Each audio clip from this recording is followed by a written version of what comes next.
मैं आपके पास लौट कर आऊंगा। ये बैठक महत्वपूर्ण होने जा रही है ऐसे वक्त में जबकि संजय राउत की गिरफ्तारी हुई। एक बड़ा अपडेट इस वक्त ये मिल रहा है कि लोकसभा में विपक्ष ने हंगामा किया है और इसके बाद लोकसभा की कार्यवाही 2 बजे तक स्थगित करनी पड़ी। महंगाई, ईडी, निलंबित सांसदों पर हंगामा किया है विपक्ष के सांसदों ने और इस वक्त बड़ी जानकारी मिल रही है कि राज्यसभा में भी विपक्ष ने हंगामा किया है। लोकसभा के बाद यह जानकारी राज्यसभा से भी, लोकसभा को तो 2 बजे तक के लिए स्थगित किया गया है। इस वक्त यह भी जानकारी मिल रही है कि राज्यसभा में भी हंगामा हुआ है।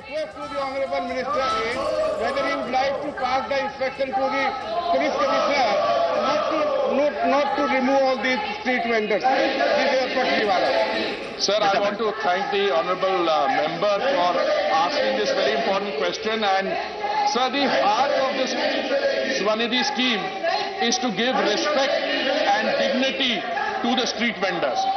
Now, the Street Vendors Act of 2014 was the start of a process through legislative provision. Now we are also celebrating, as part of our 75th year celebration of events, honor the street vendors and to celebrate their lives. Insofar as the specific question of Delhi is concerned, my attention was drawn to this. Sir, as of today, we have a new police commissioner in Delhi, and I would be very happy to tell the police commissioner, it seems, sir, that the street vendors have been at the receiving end from urban local bodies, from police authorities. We are now trying to change that, and the Swanidhi scheme effectively gives them new respect, a new dignity, and they will not only be recognized, they have been an important part of our economic story. Now they will be given a higher place in society through the actions we have taken.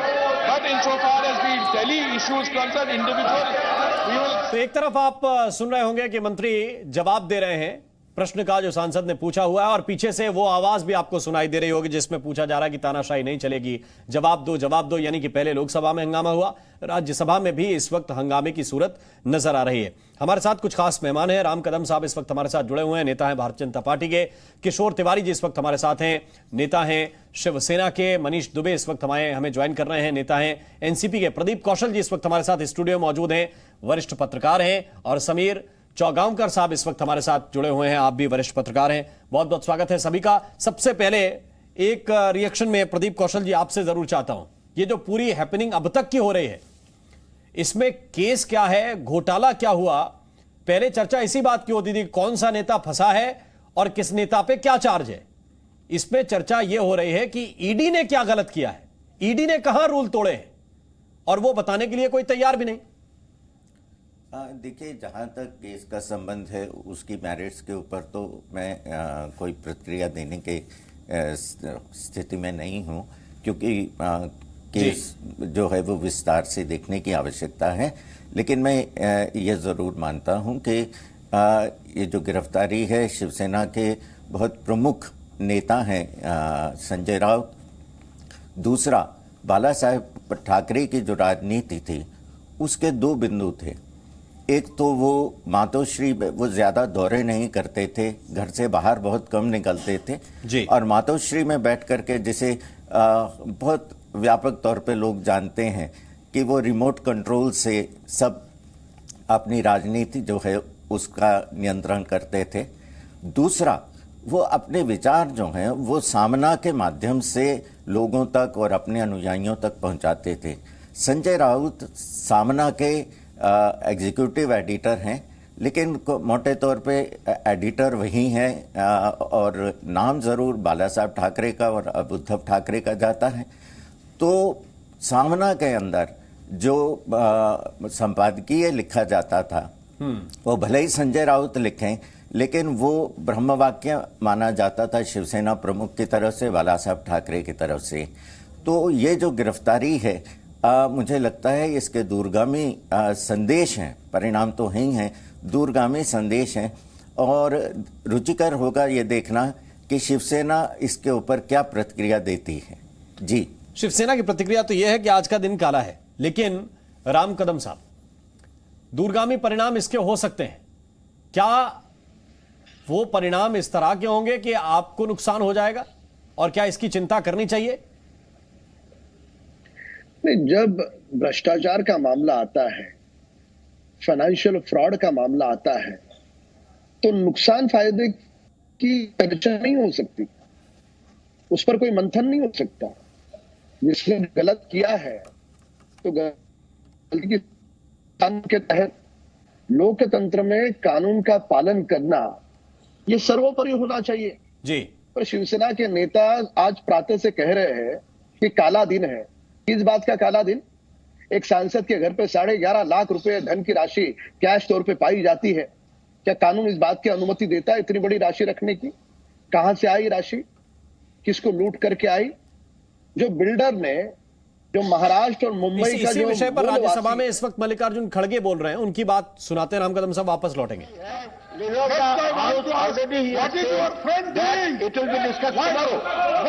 आपका दोस्त क्या कर रहा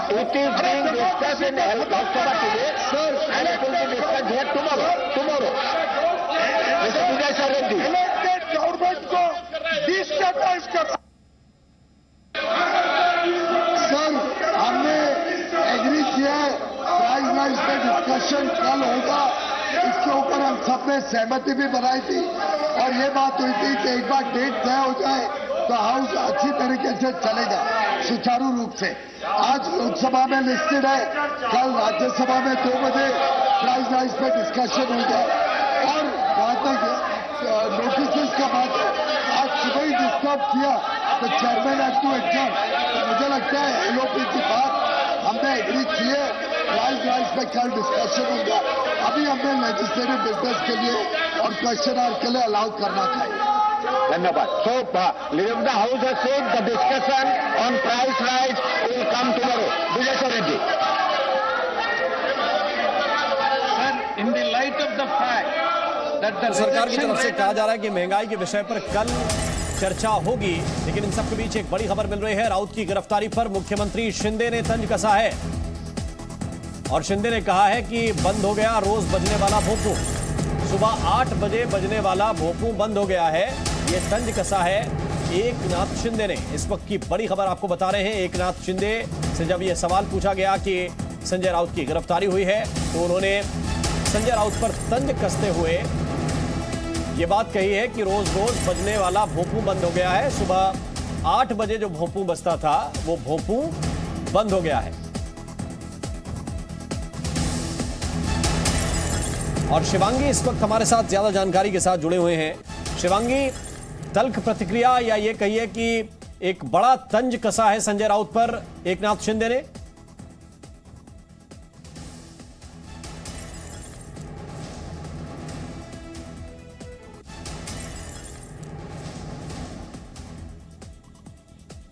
शिवांगी इस वक्त हमारे साथ जुड़े हुए हैं। शिवांगी, एकनाथ शिंदे ने जो बयान दिया है इस वक्त एक बड़ा तंज है संजय राउत पर।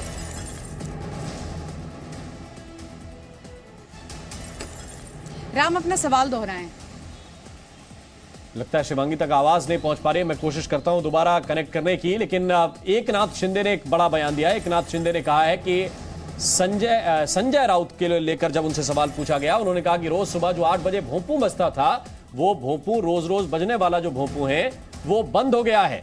इस वक्त की बड़ी खबर है, एकनाथ शिंदे ने बड़ा तंज कसा है। शिवांगी ठाकुर इस वक्त हमारे साथ जुड़े हुए हैं। शिवांगी, मुख्यमंत्री ने बड़ा तंज कसा।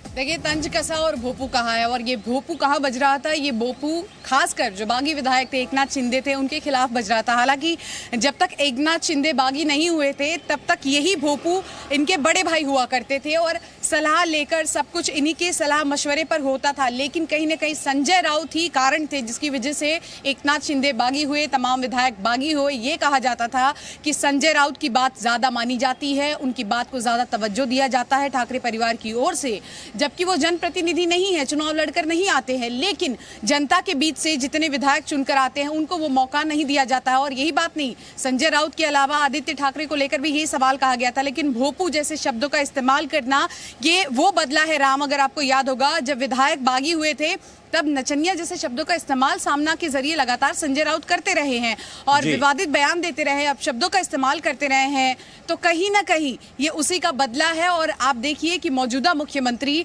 कैसे पासा पलटा है, वो उनको भोपू कह रहे हैं और ये देखना होगा कि क्या इसके जवाब में वो कुछ कहते हैं, क्योंकि कल से लगातार वो कह रहे हैं कि मैं झुकूंगा नहीं। दूसरी ओर ईडी ने उनको झुका दिया है क्योंकि गिरफ्तार कर लिया है और ये देखना होगा कि अब जब यहाँ बिल्कुल से शिवांगी आपके पास वापस लौट कर आएंगे और राउत की गिरफ्तारी पर सरकार का जवाब राज्यसभा में पीयूष गोयल ने बयान दिया है और ये बताया है कि ईडी की जो कार्रवाई हो रही है वो नियम के तहत हो रही है।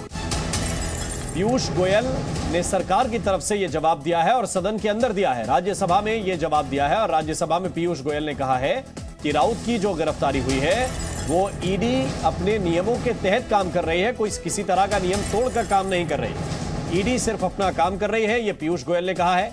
राउत की गिरफ्तारी पर जो विपक्ष के नेता हैं वो लगातार नारेबाजी भी कर रहे थे। ईडी की कार्रवाई को तानाशाही बताया जा रहा था, जिस पर पीयूष गोयल ने कहा है कि ईडी सिर्फ नियमों के तहत ही कार्रवाई कर रही है। उनकी कार्रवाई, ईडी की कार्रवाई नियमों को तोड़ने जैसा कुछ नहीं है, इसलिए इस पर आपत्ति नहीं होनी चाहिए। ईडी सिर्फ अपना काम कर रही है, पीयूष गोयल ने यह सदन के अंदर कहा है। आपको ये बता दें कि सदन में आज नोटिस भी इस बात को लेकर कार्य स्थगन प्रस्ताव भी दिया गया था शिवसेना की तरफ से। और इस वक्त हमारे साथ समीर जी स्टूडियो मौजूद है। समीर जी, एक सवाल ये जरूर है, भोपू कहा जा रहा है, क्या शाब्दिक मर्यादाएं जिस तरह से पहले संजय राउत ने तोड़ी ये उचित है इस वक्त? देखिए, संजय राउत हमेशा एक्टिव रहने वाले व्यक्ति रहे हैं शिवसेना की तरफ से। 2014 से लेकर 2019 तक की जो पहली सरकार थी जिसमें देवेंद्र फडणवीस मुख्यमंत्री बने थे और शिवसेना सहयोगी थी, उस समय भी लगातार सरकार पर हमलावर रुख संजय राउत रखते थे और उसके बाद भी वह ट्विटर पर लगातार एक्टिव रहते थे। तो मुझे लग रहा है कि कई बार तो नहीं, ज़्यादातर समय मुझे लगता है कि संजय राउत अनावश्यक रूप से बोलते रहे हैं और कई बार उन्होंने ऐसे शब्दों का प्रयोग किया, इस तरह से भाषा का प्रयोग किया कि जिसके लिए शायद मुझे लगता है मातोश्री से भी उन्हें अनुमति नहीं रही होगी और वो हमेशा बोलकर विवादों में रहना पसंद करते हैं, मुझे लग रहा है। और जहां तक एकनाथ शिंदे मुख्यमंत्री का वक्तव्य है भोपू को लेकर, मुझे लग रहा है कि एकनाथ शिंदे शिवसेना के प्रवक्ता रहे नहीं है और वो बहुत शांत और संयमित व्यक्तित्व के धनी है। वह कभी भी किसी इस तरह की भाषा का उन्होंने कभी इस्तेमाल नहीं किया।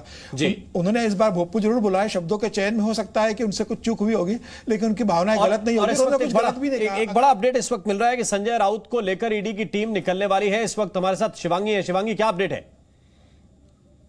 जी देखिए राम, सीधी तस्वीरें हम आपको दिखाते हैं। जिस ग्रे इनोवा की लगातार हम बात कर रहे थे, एक बार फिर से उसको यहाँ पर लाया गया है ईडी दफ्तर के ठीक सामने और किसी भी वक्त कॉन्वॉय जो है मुंबई पुलिस की वो भी तैयार हो गई है। किसी भी वक्त यहाँ पर संजय राउत निकलेंगे, इंतजार किया जा रहा था। सुबह से 9:30 बजे का समय था, लेकिन 11:30 बजे कोर्ट में भी पेशी होनी थी, लेकिन अब किसी भी वक्त निकल सकते हैं। ये पूरा रास्ता खाली कराया गया है। गाड़ी आप देखिए ग्रे इनोवा, इसी में बैठकर संजय राउत को जेजे अस्पताल ले जाया जाएगा मेडिकल के लिए और मेडिकल के बाद सीधे कोर्ट में उनकी पेशी होनी है। देखना होगा कोर्ट में क्या होगा, क्योंकि कहीं ना कहीं अपनी कस्टडी मांगेगी ईडी, कहेगी कम से कम आप कस्टडी दीजिए। जो हमें सूत्र बता रहे हैं कि 2 हफ्ते की कस्टडी मांग सकती है ईडी, लेकिन देखना होगा कितना समय दिया जाएगा। किसी भी वक्त यहां से निकलेंगे संजय राउत और इस वक्त आपको बता दें कि ईडी दफ्तर में उनके भाई सुनील राउत की भी मौजूदगी है। सुनील राउत वही शख्स है जो कल संजय राउत के लिए सूटकेस में भरकर सामान लेकर आए थे और कहीं ना कहीं आपको बता दें कि राउत परिवार को इस बात की भनक थी, क्योंकि वो खुलकर ये कह रहे थे कि गिरफ्तारी हो सकती है, इसीलिए तैयारी के साथ संजय राउत आए थे। आपने तस्वीरें देखी थी किस तरह से आरती की गई, उनकी मां की ओर से पूजा किया गया और हलचल यहाँ पर तेज दोनों ही ओर आप देखिए बैरिकेडिंग लगा दी गई है। हर एक तस्वीर आप तक पहुंचाएंगे शिवांगी, आपके पास वापस लौट कर आएंगे। यहाँ वक्त एक छोटे से ब्रेक का है, हम तुरंत हाजिर होते हैं।